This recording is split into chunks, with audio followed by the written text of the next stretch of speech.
My name's Ryan. I am a pastor here. I typically hang out more over at the Concord campus, but Pastor Ray's getting some much-deserved rest today, so you're stuck with me.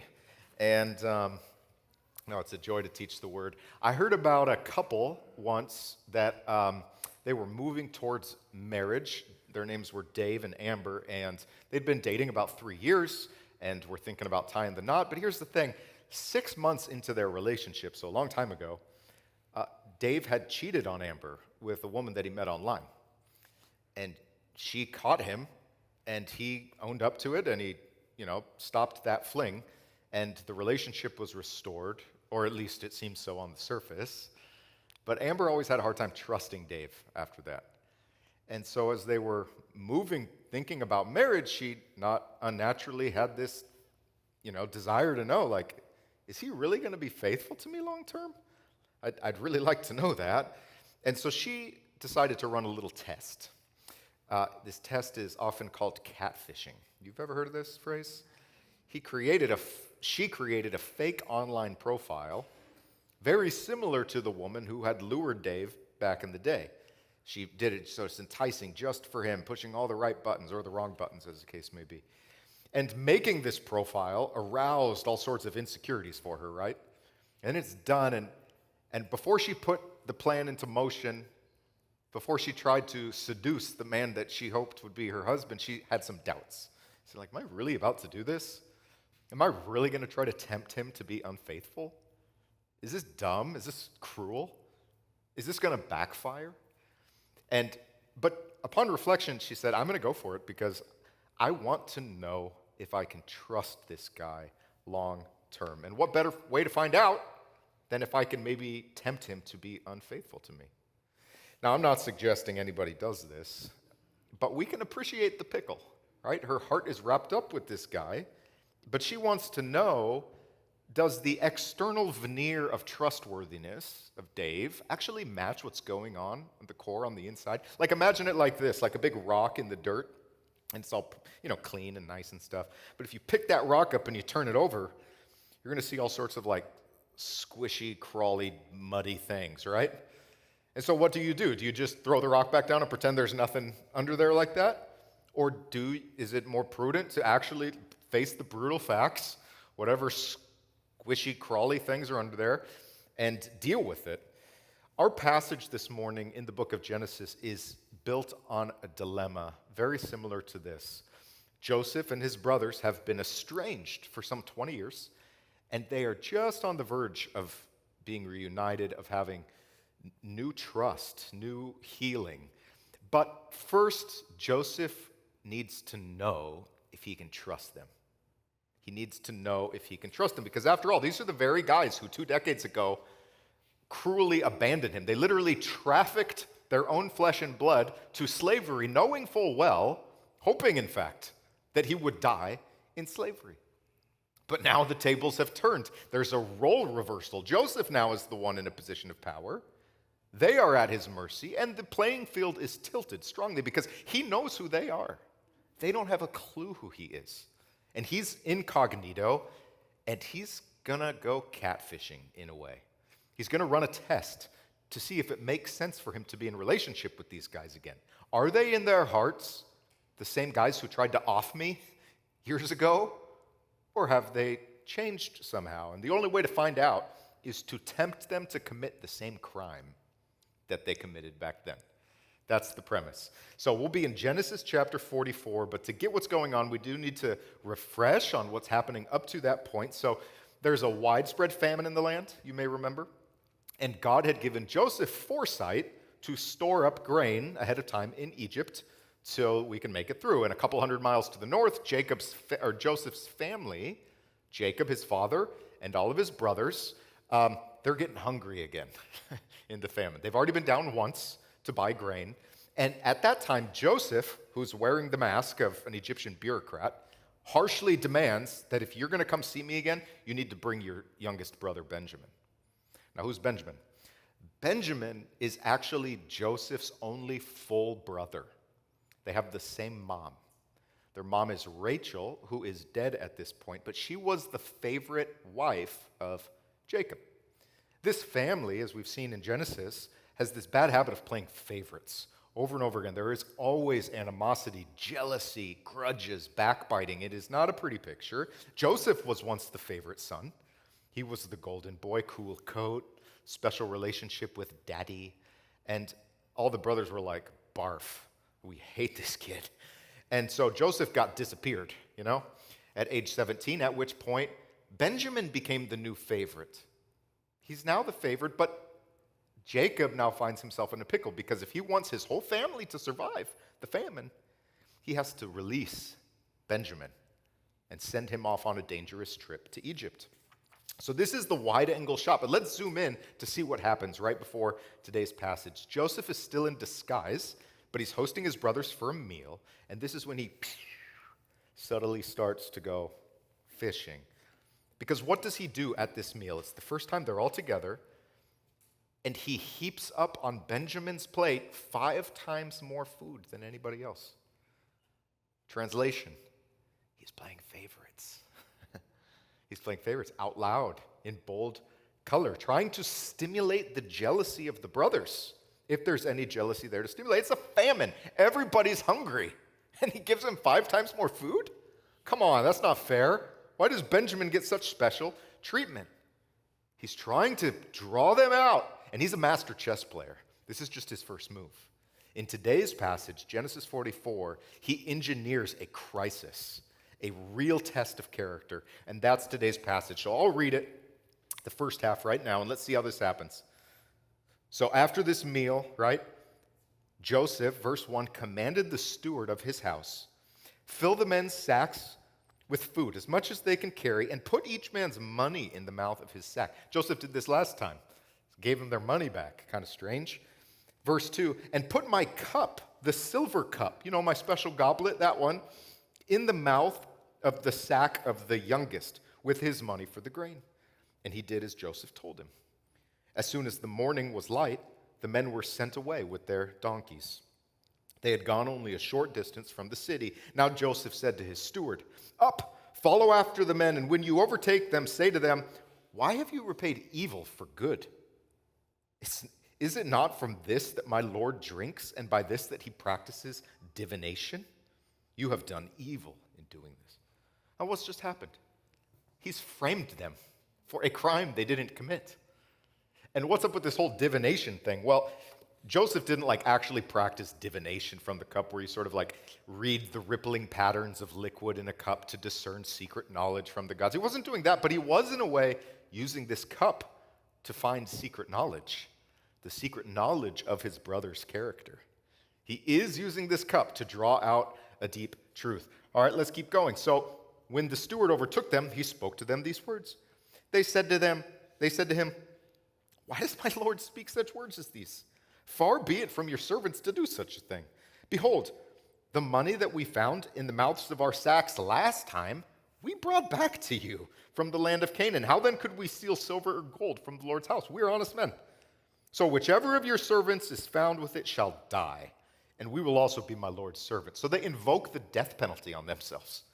And then they say, and the rest of us will be servants. Now, throughout this whole passage and really throughout the Bible, the word translated as servant is the same word that's often translated as slave. It is the word eved in Hebrew. And it has a harder edge than just pure servant. So don't think like the butler in Downton Abbey, that's an okay life. No, this is a harsher, worse penalty that they're invoking on themselves. The steward said, let it be as you say, although he's actually going to shift the terms. He who is found with it shall be my servant, and the rest of you shall be innocent. So he does a counter proposal. The brothers say, hey, look, whoever did this will die, and we will all be slaves. But the steward says, no. Whoever did it will be the slave, and the rest of you can go free. And that will be important. We'll come back to why that framework is important. But next verse, well, then each man quickly lowered his sack to the ground, and each man opened his sack. And he searched, beginning with the eldest and ending with the youngest, and the cup was found in Benjamin's sack. So the guy who was just getting the best treatment is now getting the worst treatment. He's getting accused of something he didn't do, just like Joseph had been accused by Mrs. Potiphar of doing something he didn't do. So the brothers tore their clothes, and every man loaded his donkey, and they returned to the city. When Judah and his brothers came to Joseph's house, he was still there, and they fell on the ground before him in fulfillment of Joseph's dreams as a boy, that his brothers will bow down to him. But in his dreams, he thought, oh, well, they're going to be like worshiping me or adoring me because I'm all that. No, in reality, they're begging for their lives. It's a very different scene than the one he had anticipated. Well, Joseph said to them, what deed is this that you have done? Don't you know a man like me can indeed practice divination? He's still keeping on his mask. Judah said, what shall we say to my Lord? What shall we speak? How can we clear ourselves? God has found out the guilt of your servants. Behold, we are my Lord's servants, both we and he also in whose hand the cup has been found. So Joseph puts a third proposal out there. No one's going to die, but we're all going to be slaves. They don't really want to throw Benjamin under the bus yet. But Joseph said, far be it from me that I should do so. Only the man in whose hand the cup was found shall be my servant. As for you, go up in peace to your father. So Joseph insists, look, there will be one slave and the rest of you will go free. Why is that? It's because he's catfishing. It's because that scenario most clearly mirrors the betrayal from chapter 37. Joseph is setting up a high-stakes do-over for his brothers, a chance to commit against Benjamin the very crime that they had committed against Joseph. Abandon him to slavery in Egypt, and the rest of you go off scot-free. See how that works? He's basically holding a knife up to Benjamin's throat and saying, what are you going to do with it? And Benjamin's all quiet the whole time. He doesn't have a line. He's like a lamb being led to the slaughter. What are you going to do with this knife? You going to slash it? You going to drop it? You going to turn it against me again? You going to turn it against yourselves? What are you going to do? And what happens next is actually one of the most important moments in the book of Genesis. The aftershocks of it reverberate throughout the whole Bible. Judah gives a speech. It's actually the longest speech in the book of Genesis. And before we read it, we also need to recall who Judah is, who he has been to this point. So Judah has been kind of a shady guy to this point. It was originally his idea to sell Joseph into slavery. That was his idea. He said, guys, it's a good deal. We're going to make a little bit of cash, and they'll do the dirty work for us. Then he goes off and marries a Canaanite woman, which was a no-no, marrying outside the faith. Then he mistreats his daughter-in-law, Tamar, who tricks him into sleeping with her in order to produce an heir. And then when he finds out about it, he says, burn her alive. He's not a very nice guy. There's a lot out of tune in his life. In fact, I think this, for me anyways, the way of thinking about being in tune or out of tune is helpful. At my house, by my desk, I have a guitar. And first thing in the morning when I stumble in with a cup of coffee and I'm kind of bleary-eyed, I look at my guitar and I'm like, yeah, I feel a lot like that guitar. Why? Well, because a guitar has 6 strings, and maybe 1 or 2 of them are in tune, but the other 4 or 5 are most likely out of tune. They naturally go in directions that do not make music. My D string has become a C sharp string, and it not only does it sound bad, but if I play all 6 together, it's not going to make music. It's going to make some god-awful noise. And the guitar strings of my heart do something similar. You know, I get impatient, I get arrogant, I get lippy, I get lustful, I get gluttonous, I get jealous. All these things can happen. And jealousy, by the way, you know the best way to keep up with the Joneses? Just pull them down to your level. It's much cheaper. Just a little thought.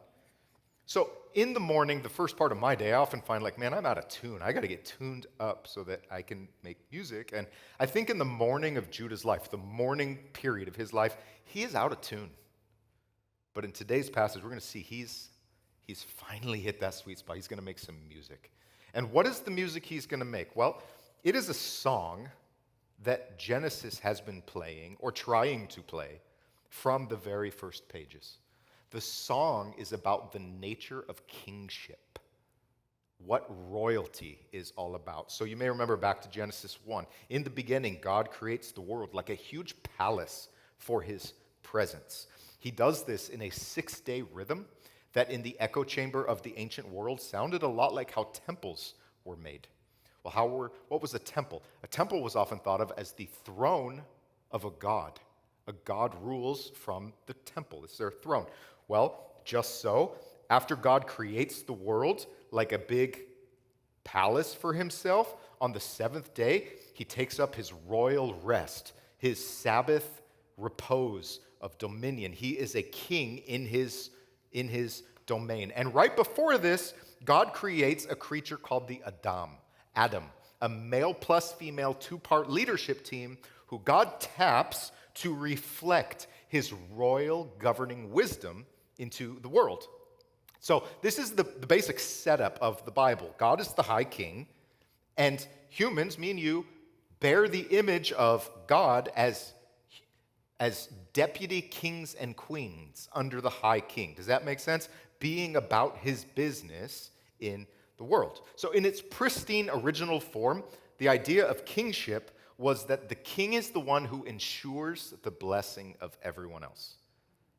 The king or the queen, their job description is just to make sure everything flourishes, to do whatever's necessary to make sure that everyone's safe, well supplied, able to thrive.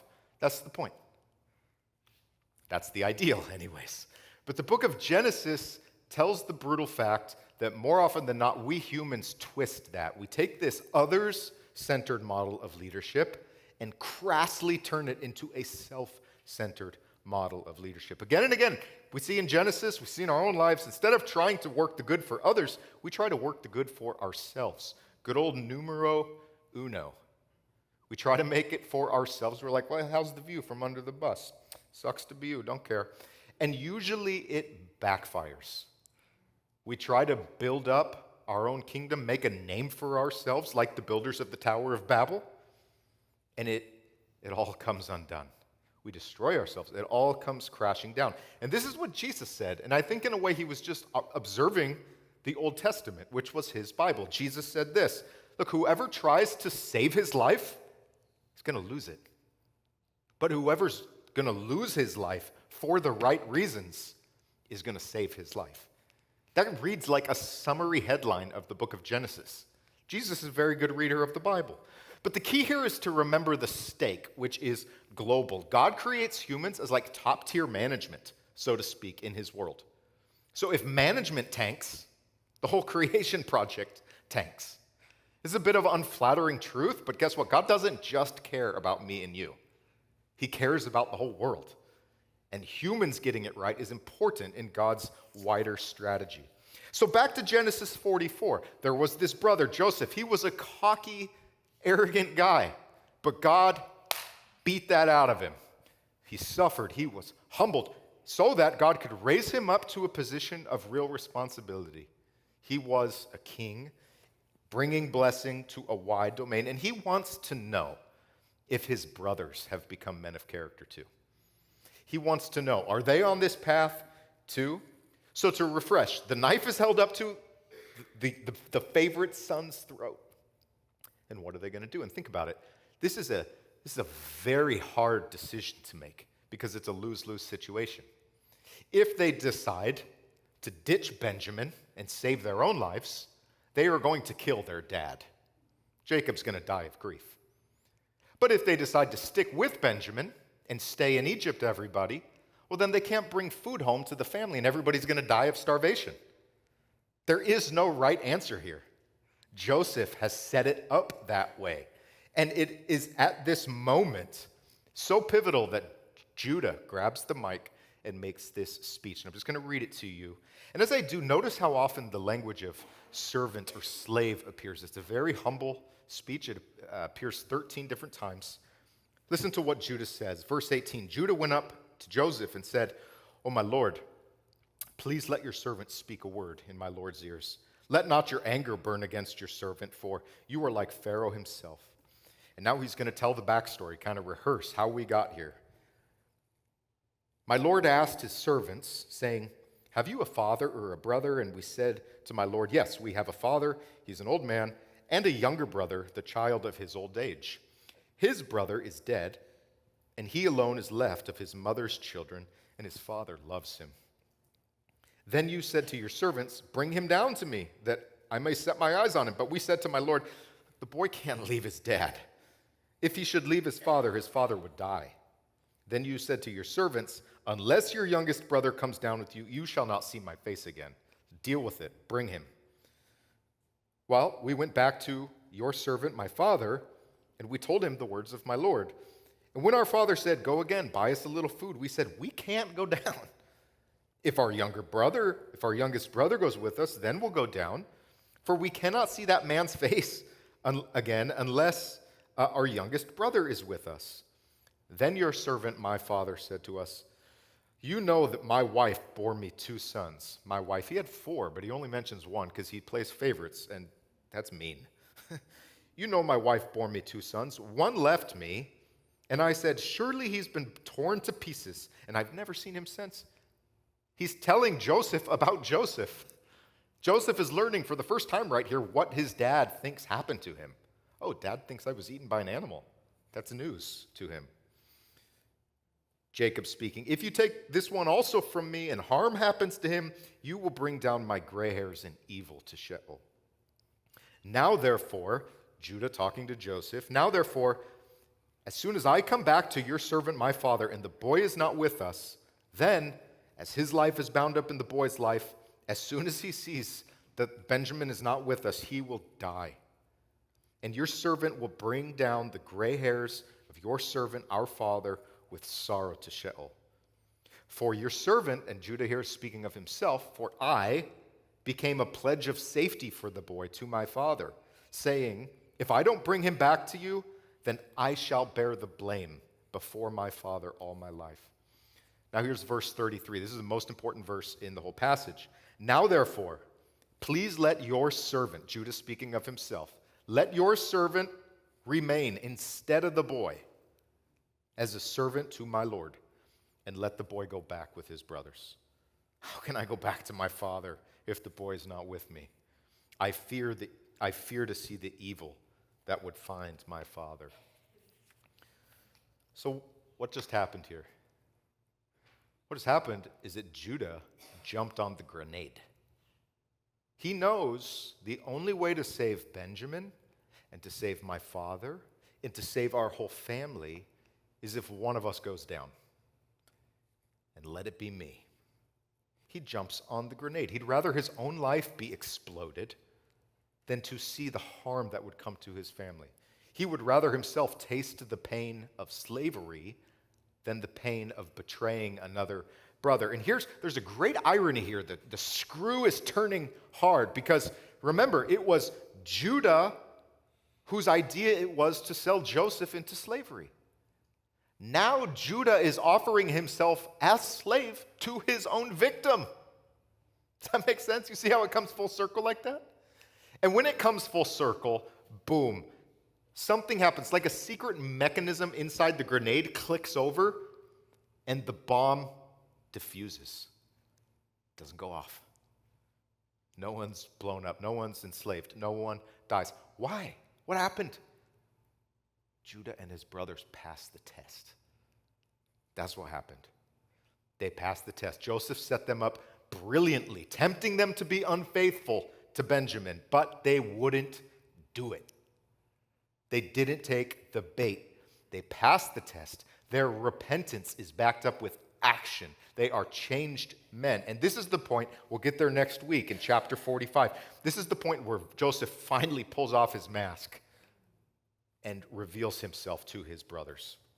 God orchestrates this miraculous reunion for this family based on restored trust. And the flashpoint of this reunion, the reason trust is reborn, is very simple. It is Judah's self-sacrificing love. That's it. And so I want us to think here about a deep spiritual truth that we see in this story and also in our own lives. It is this: cycles of evil are only broken through self-sacrificial love. Let me say that again. Cycles of evil are only broken through self-sacrificial love. One of the hard truths in our lives, we see it in our world, we see it in Genesis, is that hatred usually just generates more hatred. Betrayals breed more betrayals downstream. Lies tend to lead shock to more lies. It's like there's this web of evil, and the more we struggle to get free, the more entrapped we're just becoming. How do you cut free and run away? Is there a secret escape hatch here? There is, in fact. It is laying down your life in love for others. Accelerating cycles of violence, the only way they are diffused is with that radical gift of self. Do you know that Judah is the first person in the Bible to lay down his life for someone else? He's the very first. But he won't be the last. This is a template that will continue to be followed. In Exodus chapter 32, for example, Moses lays down his life for the people of Israel. It's after a terrible moment. The people of Israel are going haywire. They're trusting a golden calf more than they're trusting God. And God is rightly angry. And Moses jumps in front and says, don't hurt them, don't hurt them. Blot me out, but let them live. This is also what David, the great king, does. At the end of the book of 2 Samuel, chapter 24, David is also having a bad moment. He's starting to trust himself, his own military power, more than he trusts God. And God is displeased. And so God sends a plague on the land. And David jumps in front of the destroying angel and says, kill me, but don't hurt these sheep. Don't hurt these sheep. And of course, these self-annihilating gestures, people like David and Moses and Judah, only point to the most radical gesture of all, which is God's gift of himself in Jesus on the cross. So let's compare for a few moments the self-gifts of Judah and Jesus and appreciate the ways in which Jesus is following Judah's lead and yet goes even further. There are multiple senses here. First of all, Judah offers to be a slave, but Jesus ups the ante. He offers his very life. He offers to die. But then secondly, Judah's offer isn't even accepted. He's not forced to go through with it. Jesus' offer is accepted. He's made to go through with it. And then third, Judah sacrifices for family, people he loves. Jesus sacrifices for enemies, people who do not love him. So the upshot is that the self-gift of Judah in Genesis chapter 44, which enables the reconciliation of the family of Abraham, really only anticipates and prepares the way for the greater self-gift of Jesus, which enables the reconciliation of the world. When both of these men lay down their life, it's like an inflection point in God's wider purposes for the world. There is a breakthrough. And this, again, is what Jesus taught. He said, lest a seed falls into the earth and dies, it just remains one. But if it does fall, and if it does die, that's the Nova moment. That's when it reproduces 100, 1,000-fold. You know, when I was a teenager, like most of my friends, I enjoyed a good hero movie, good action movie. There were a lot, but there were two that stood out head and shoulders above all the other movies. Like, these were the best movies. And these are the two movies. You recognize these two guys? Come on. That's Gladiator. On the left, that's Maximus, Russell Crowe, and that's Mel Gibson playing William Wallace in the movie Braveheart. And I love these movies. These are epic movies. And you know what makes them the best movies of all, in my opinion? Is that the heroes actually die. The heroes die. Maximus and William Wallace, they go all the way in their love. And, you know, if you don't know these shows, that's totally fine. But I think the larger point you may recognize, which is this, that it is the B-grade movies where the hero escapes in the end. But the rare A-grade movie is the one where the hero actually lays down his or her life for others in love. They die. And we humans, for some reason or other, lap this up. We watch this story over and over again. It causes something very deep and wild inside of us to vibrate, to come roaring alive. And why? What is it? Well, I think it's actually pretty straightforward when you think about it. It's because this is the story of God himself. The God who loves the world so intensely that he lays down his own life so that the beloved can thrive, can flourish. This is the plot heard around the world. It comes up over and over again in our stories. Why is that? Because it is the story of the God who created the world and is determined to redeem the world. In Jesus, God shows us what it really means to be a king. It's not about bullying people around and getting your own way. It's not about being top dog and throwing other people under the bus. No, it's about laying down your own life so that others can be whole. It is about surrendering your rights to comfort and happiness so that others can be who they are meant to be. This is the trade-off, and it is the essence of royalty. The question posed on page 1 of the Bible, which winds its way through hundreds of pages and thousands of years, where is the real human, the real king who will set the world to rights? This question finds its conclusive answer in Jesus. And here, right here is the vital turn. This is what's so important for us to understand today, is that in the same way that Judah's gift of himself, at a stroke, resolves the fractures in his family, so the self-gift of Jesus, followed on by his stunning resurrection, resolves at a stroke the deep fractures in our world and in our lives. And how so? How does that work? Well, that is a deep, many-sided matter. But I think at the end of the day, the bedrock question, one bedrock question we all have to answer is this: who will I love and who will love me? Who will I love and who will love me? This is Amber's question about Dave all the way back at the beginning. Can I give my heart to this man? Is he going to faithfully love me through the years? And how can I know? Can I have any sort of assurance? Here is how we know that Jesus' love for us is trustworthy. Because he already died for it. He doesn't hold forth like so many in our own day about unconditional love. Blah, blah, blah. That talk is cheap. Jesus shows it. And that's why we can go to the bank on his love. It's not some slogan. It's not some hyped up ad. It is a fact in the historical past. And that fact carries on to the present and into the eternal future. The truth is that we may have people in our life who do not pass the catfish test. These people are untrustworthy, candidly. And that's hard to deal with for anybody. But in the end analysis, it's okay. You know why? Because they're not Jesus. They're not Jesus, and he is fully trustworthy. Our hearts can find rest in him. It is because of his self-giving love that we are finally able to take off our masks, to show our true colors, and be healed. And it is never too late to start trusting him. And if your life is a train wreck, don't think for a moment that disqualifies you from his love. On the contrary, Jesus came into the world to love people just like you and just like me. You know, you may be living a life that's a lot like Judah's early life, making poor decisions that hurt you and others. But you know what, like Judah, you are never too far gone to start loving.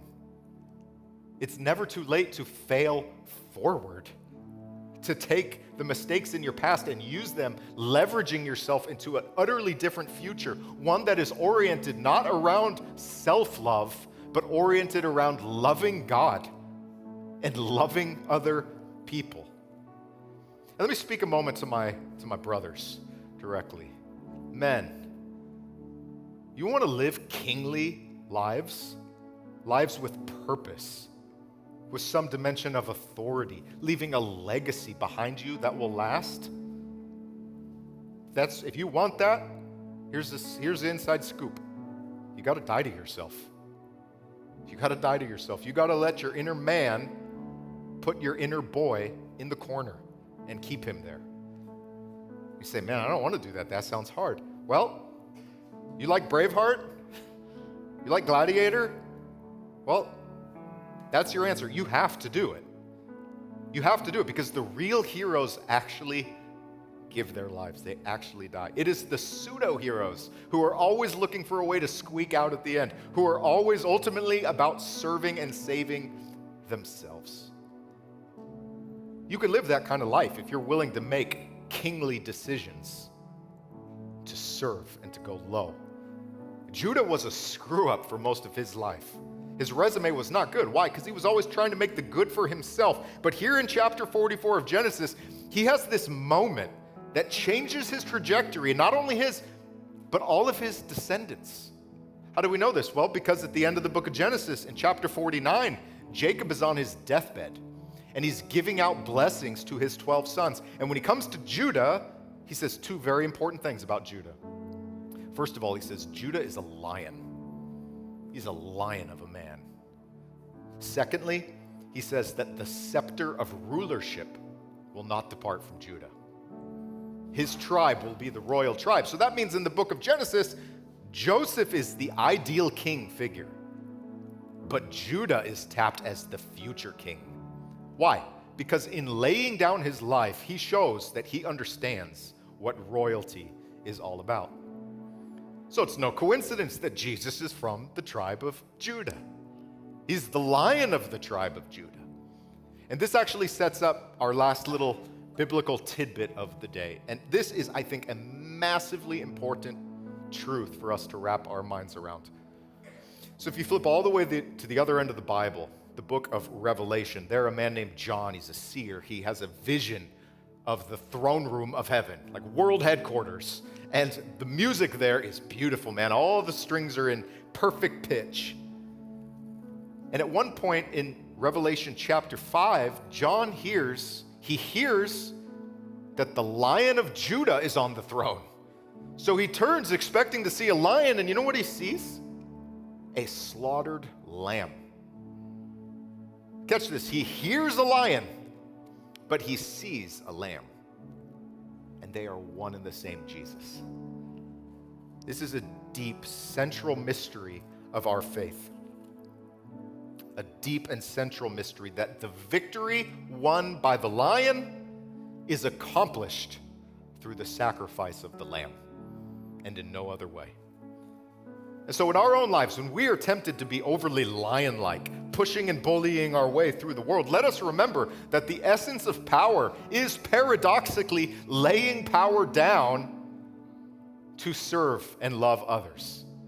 Let us remember the lamb when we're tempted to be overly lion-like. Other way around, when we're feeling like lambs, pushed and pummeled around by forces in this world beyond ourselves, let us remember that the Lion of the tribe of Judah, the eternally victorious one, resides in us, that his strength is ours today. This mystery of the lion and the lamb in Jesus is the essence of our hope in the big level, but it is also our marching orders for our everyday life. It scales all the way up to the heart song, the very story of God. And yet it scales all the way down to our ordinary everyday lives, the questions, the doubts, the decisions that we have as we are trying to become full image bearers of God. Men and women who share God's, the High King's wisdom and love into the world. The victory won by the Lion is accomplished through the sacrifice of the Lamb and in no other way. Amen. Let us pray.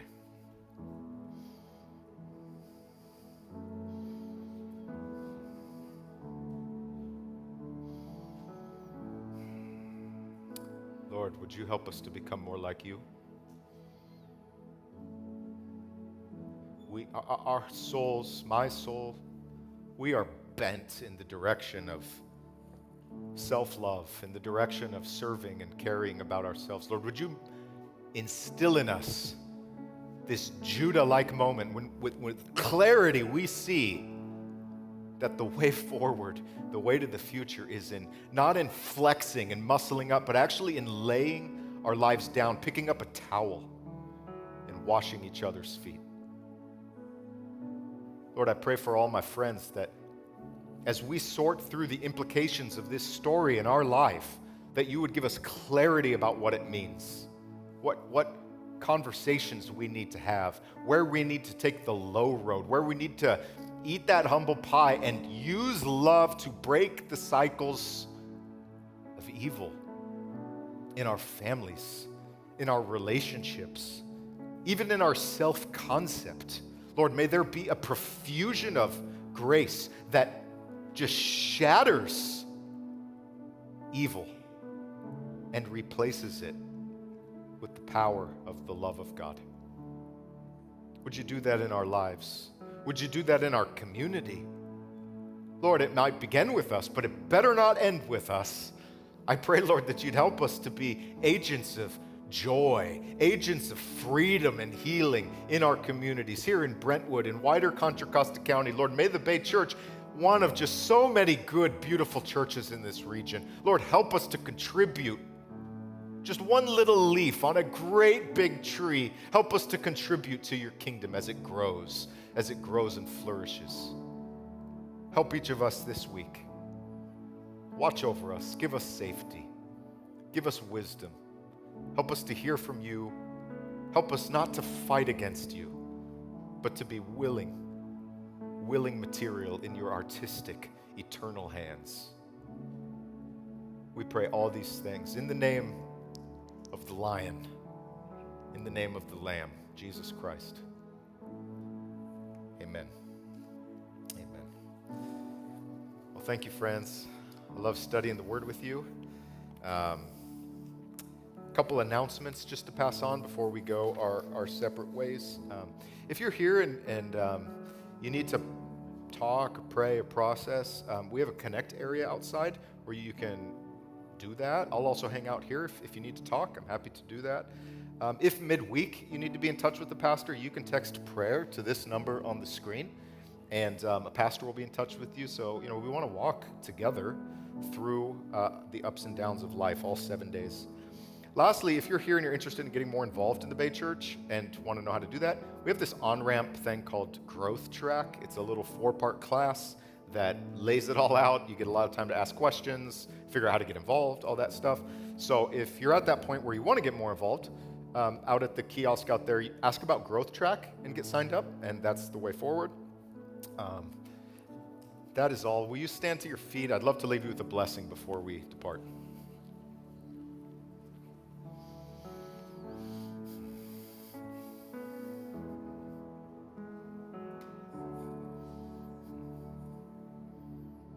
My friends, may the Lord bless you and keep you.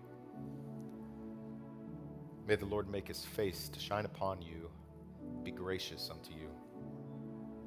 May the Lord lift up his face upon you, and in the name of Jesus, give you shalom, give you peace. Amen. Amen. Have a great week, everybody. God bless you.